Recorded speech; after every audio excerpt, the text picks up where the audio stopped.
Welcome to alpha to omega. ഈ വീഡിയോയിൽ TIFR GS 2026 thermodynamics and statistical മെക്കാനിക്സിലെ മറ്റൊരു പ്രോബ്ലമാണ് നമ്മൾ സോൾവ് ചെയ്യാൻ ശ്രമിക്കുന്നത്. സോ പ്രോബ്ലം നോക്കുകയാണെങ്കിൽ, consider a single particle in a potential well with an energy spectrum En equal to n epsilon for n equal to 0, 1, 2, 3, etc. with epsilon greater than 0. The nth energy level has a degeneracy g of n equal to 2n plus 1. This system is at a temperature T. What is the mean value of H? Okay. So, ഒരു potential വെല്ലിൻ്റെ energy spectrum describe ചെയ്തിട്ടുണ്ട് En equal to n epsilon. So En equal to n epsilon means n equal to 0, 1, 2, 3, etc. So the energy eigenvalues are 0, epsilon, 2 epsilon, 3 epsilon, etc.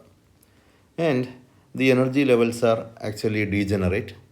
So here degeneracy of the nth level is described as 2n plus 1. So the corresponding degeneracies are 1, 3, 5, 7, etc. Okay, so this is the system. So in this system, at a temperature T, what will be the mean value of energy? That's the question. So the questions are handled in this way. First, we calculate the partition function of the system. Once you know the partition function, we can calculate the thermodynamic functions.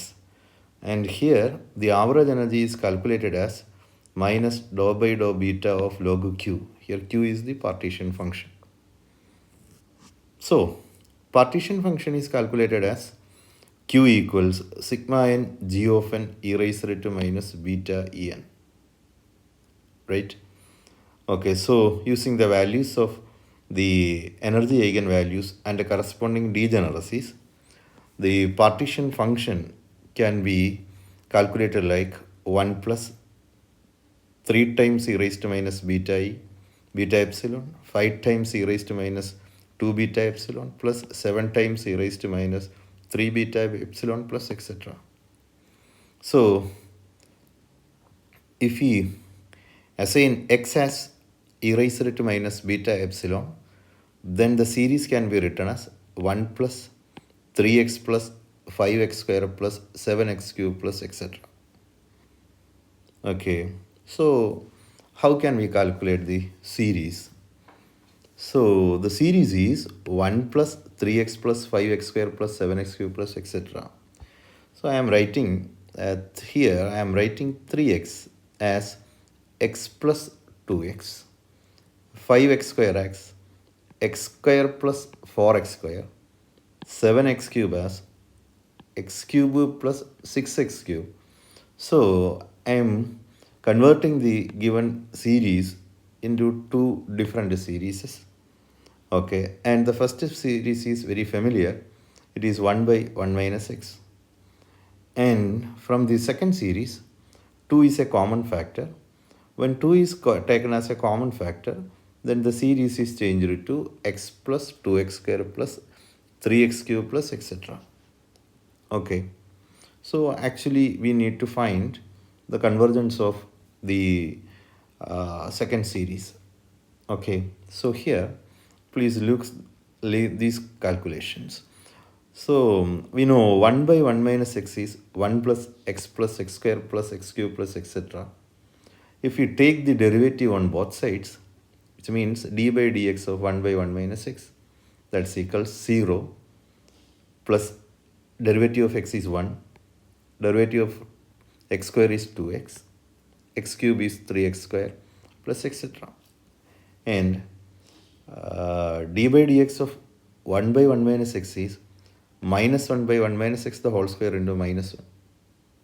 Okay, that's equals 1 plus 2x plus 3x square plus etc. Multiply the series with x, we can find out the earlier series.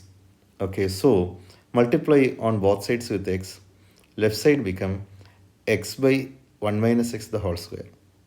Then right side become x plus 2x square plus 3x cube plus etc. Okay, so the particular series that can be calculated as 1 by 1 minus x plus 2 times x by 1 minus x the whole square. Okay, multiply the first term with 1 minus x on numerator and denominator, and upon manipulating we will get the result, the series, as 1 plus x by 1 minus x the whole square. Okay, remember here x is e raised to minus beta epsilon. So the series is 1 plus x by 1 minus x the whole square.